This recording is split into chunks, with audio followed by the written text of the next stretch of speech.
നമസ്കാരം. തിരുവനന്തപുരം ലോക്സഭാ സീറ്റ് എൽക്കാലവും ശ്രദ്ധിക്കപ്പെടുന്ന സ്ഥാനാർത്ഥികളാണ് മത്സരിക്കാറുള്ളത്. ഇത്തവണ ലോക പൗരനായ നമ്മുടെ UDF സ്ഥാനാർത്ഥി ശശി തരൂർ തന്നെയാണ് അവിടെ വീണ്ടും മത്സരിക്കാൻ എത്തിയിരിക്കുന്നത്. കഴിഞ്ഞ 2 തവണ അദ്ദേഹം അവിടെ നിന്ന് വിജയിക്കുകയുണ്ടായി. കഴിഞ്ഞ തവണ 99,000 വോട്ടിൻ്റെ മികച്ച ഭൂരിപക്ഷത്തോടു കൂടിയിട്ടാണ് അദ്ദേഹം വിജയിച്ചിട്ടുള്ളത്. ഇത്തവണ അദ്ദേഹത്തെ നേരിടുന്നത് ഏഷ്യാനെറ്റിൻ്റെ ഉടമയായ രാജീവ് ചന്ദ്രശേഖർ എന്ന കേന്ദ്രമന്ത്രിയാണ്. അതോടൊപ്പം കേരളത്തിലെ ഏറ്റവും പ്രഗത്ഭനായ രാഷ്ട്രീയ സത്യസന്ധതയോടെ പ്രവർത്തിക്കുന്ന നമ്മുടെ പന്ന്യൻ രവീന്ദ്രനാണ് ഇവിടെ നിന്ന് വീണ്ടും മത്സരിക്കാൻ എത്തിയിരിക്കുന്നത്.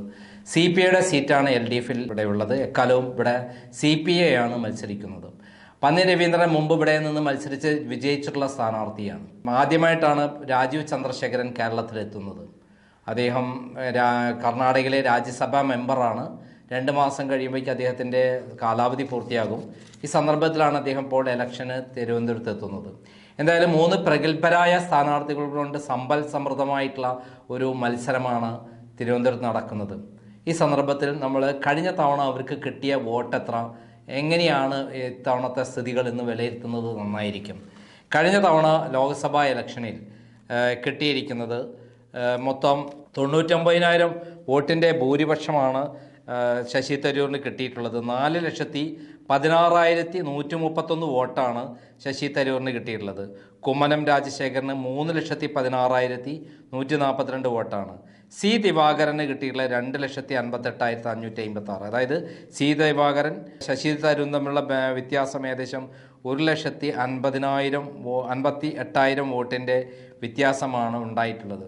കൃത്യമായി പറഞ്ഞാൽ വേർതിരിച്ച് പറയുകയാണെങ്കിൽ കുമ്മനം രാജശേഖരന് 3,16,142 വോട്ടാണ് കിട്ടിയത്. 99,000 വോട്ടിൻ്റെ ഭൂരിപക്ഷം. 7 നിയോജക മണ്ഡലങ്ങളാണ് തിരുവനന്തപുരം ലോക്സഭാ മണ്ഡലത്തിലുള്ളത്. അതിലെ കഴക്കൂട്ടം UDFന്, അതായത് ശശി തരൂർ 46,964 വോട്ടാണ് കിട്ടിയത്. അവിടെ തന്നെ LDFന് 37,688 വോട്ടാണ് കിട്ടിയത്. ഇവിടെ BJPക്ക് 45,479 വോട്ടാണ് കിട്ടിയത്.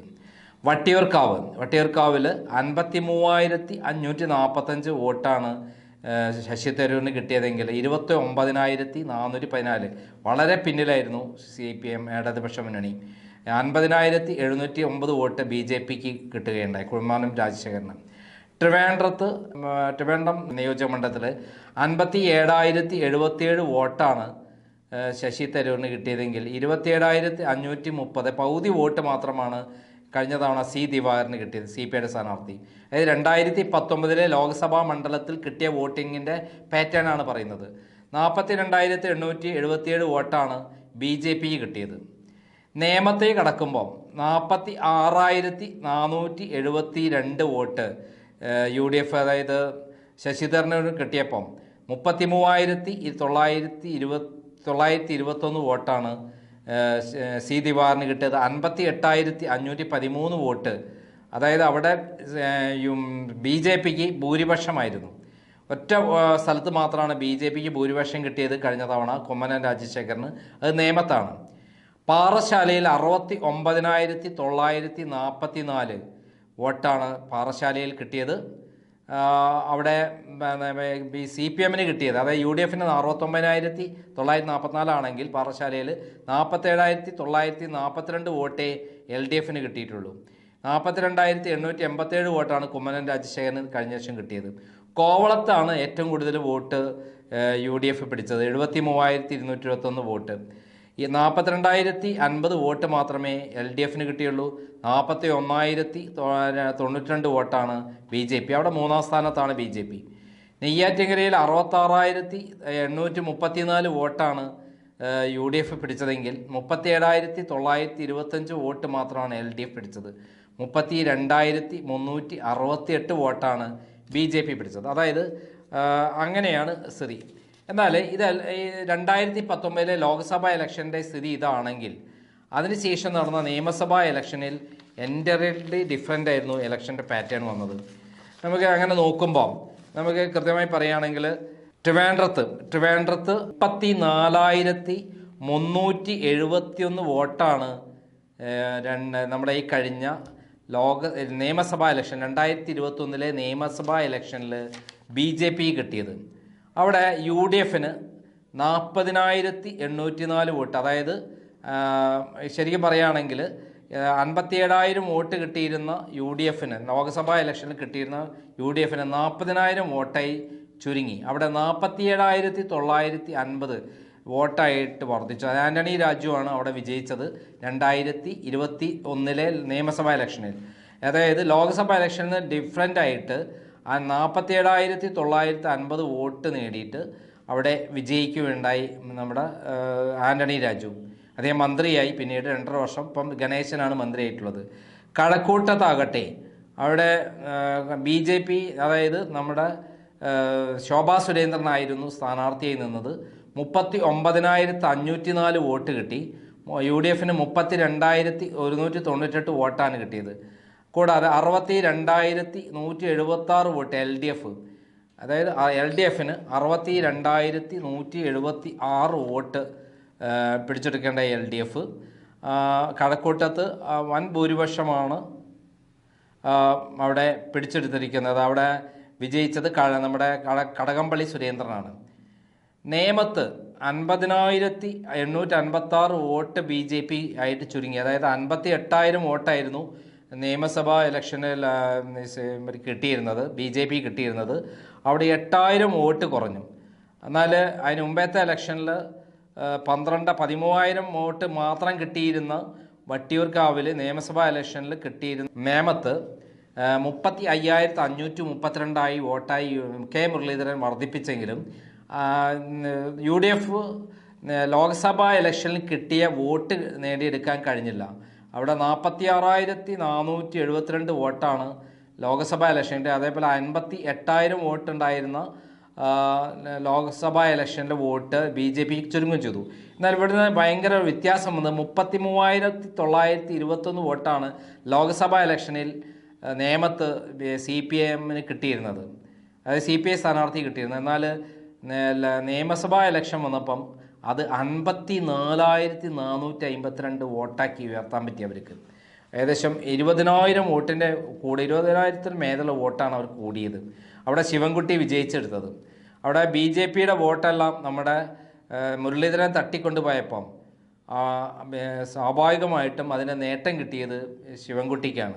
ശിവൻകുട്ടിയുടെ വോട്ടും ഏകദേശം 6,000-ഓളം വോട്ട് നിയമസഭാ ഇലക്ഷനിൽ കുറഞ്ഞിരുന്നു. എന്നിട്ടും 13,000 22,000 വോട്ടാണ് അധികമായിട്ട് നമ്മുടെ K മുരളീധരൻ അവിടെ പിടിച്ചത്. അങ്ങനെയാണ് നമ്മുടെ നേമത്ത് BJPയുടെ സീറ്റ് അട്ടിമറിക്കപ്പെടുന്നത്. എന്തായാലും ലോക്സഭാ ഇലക്ഷനിൽ അങ്ങനെയാണെങ്കിലും നെയ്യാറ്റിൻകരയിൽ ഇതേപോലെയാണ് സ്ഥിതി. നെയ്യാറ്റിൻകര 20,475 വോട്ട് പിടിച്ചിട്ട് BJP 3-ാം സ്ഥാനത്തായിരുന്നു. UDF 49,451 വോട്ട് പിടിച്ചു 2-ാം സ്ഥാനത്തായിരുന്നു. 63,345 വോട്ട് പിടിച്ച് K അൻസലാം CPM ആണ് അവിടെ വിജയിച്ചത്. പാറശാലയിൽ 29,195 വോട്ടാണ് BJP കിട്ടിയത്.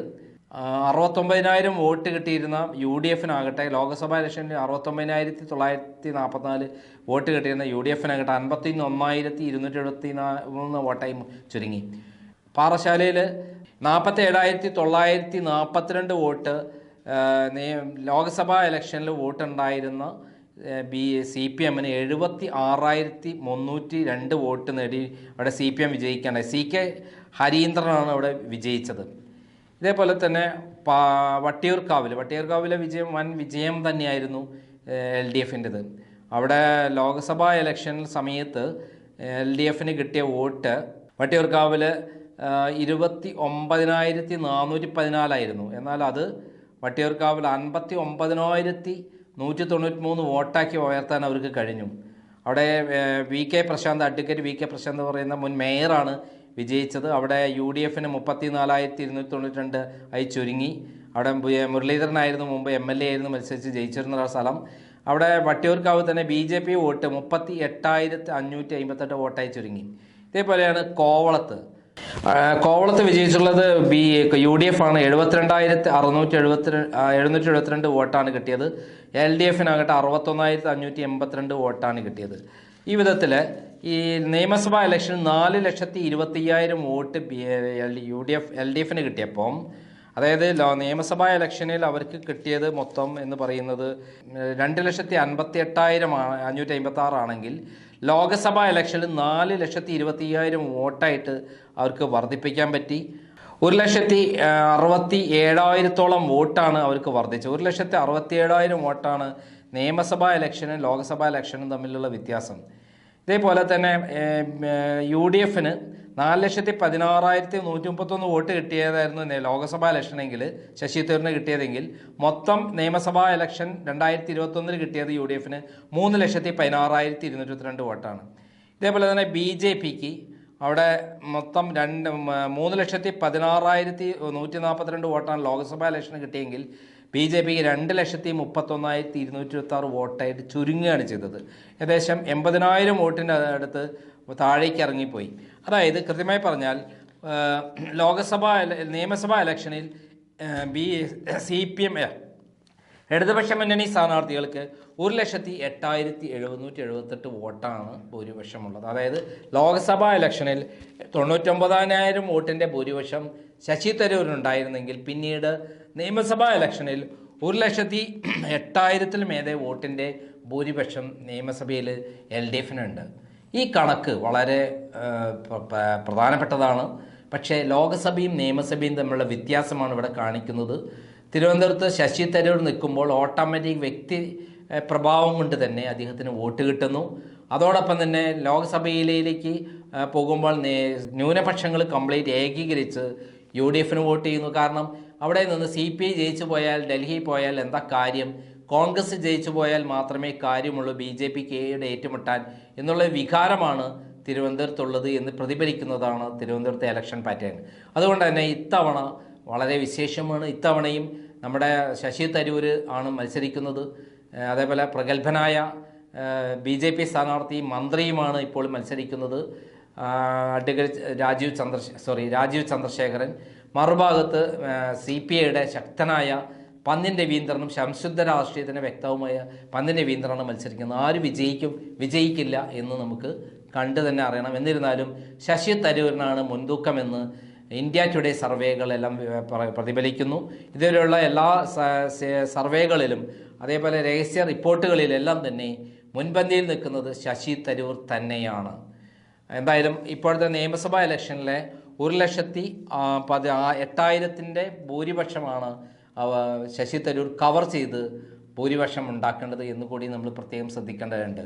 നന്ദി, നമസ്കാരം.